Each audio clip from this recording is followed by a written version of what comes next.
Today's all about the girls having fun, and to end like that, you could see the enjoyment in all their faces. So it's a great way to end, and I suppose Will is a great man to have involved, and he's full of energy, and the girls really love him, and it's what I think ladies football need. It's about education as well. What were the main things what were the key messages you were trying to teach them today? So one of the stations focused on nutrition and team challenges. So I think it's just important for young girls to know, I suppose, that food will help with their performance off the pitch as well, and on the pitch, and just to have some sort of an awareness through fun and games that they have to improve their performance and to keep them involved and staying involved in ladies football.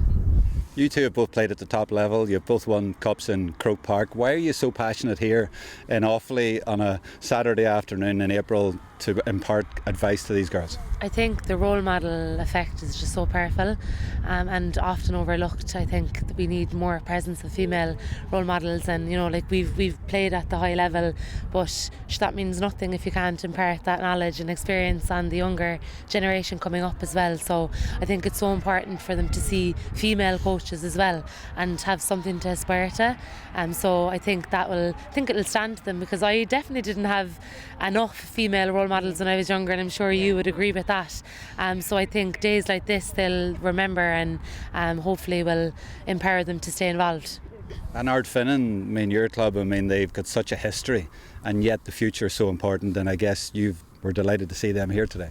Yeah, definitely, it's huge for the club, and as Orla said, role models are, I think, the be all and end all of the progression that ladies football is going to make in the future, and just, I suppose, it's just so important. I see what ladies football did for me and has done for me and continues to do, so I'm trying to get that across to the kids as well, and I suppose that's why I'm so passionate about these festival days, or just keeping girls playing sport, because I know how important it is for your mental and your physical health, and so that's why I suppose we're both very passionate about keeping girls in sport and having fun. These days are for fun, and I know I keep mentioning it, but you have to, I know that the matches are important too, and they're getting to their county finals and all that, and the intensity is up then, or training sessions before that. But I think these kind of days make coaches realise that, if the girls are enjoying themselves, they will perform better, and in turn they'll be successful. So it kind of hits home a small bit with coaches and ourselves, that you realise that the girls, you can see the smiles on their faces and the laughter that they're having, even at lunchtime, as Orla mentioned there, at the bus trips as well up and down to get here today. That'll be huge for them, and it'll be memories that they'll make for a lifetime, and the intensity will come from that. It's about getting them together and keeping them together, building that culture that they want to stay a part of, and from then they'll be successful.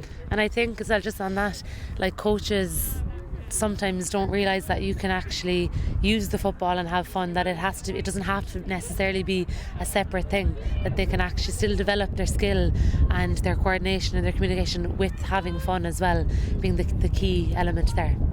Are you two finally excited about the future for ladies football, where it's going? If you look at, for example, your county, there were clubs there that I'd never heard of, like Rathpeacon, and they've just come from nowhere, it seems, and there's hundreds of girls getting involved, not just in that club, but all over the country. Yeah, it's really promising to see such big numbers here today, and just the enthusiasm and the intention to want to be here and to represent their clubs, and that sense of belonging, and it fits in nicely with the 50-year anniversary of the Ladies Gaelic Football Association as well. So if anything, I'm very excited for what the future holds for the Ladies Football Association.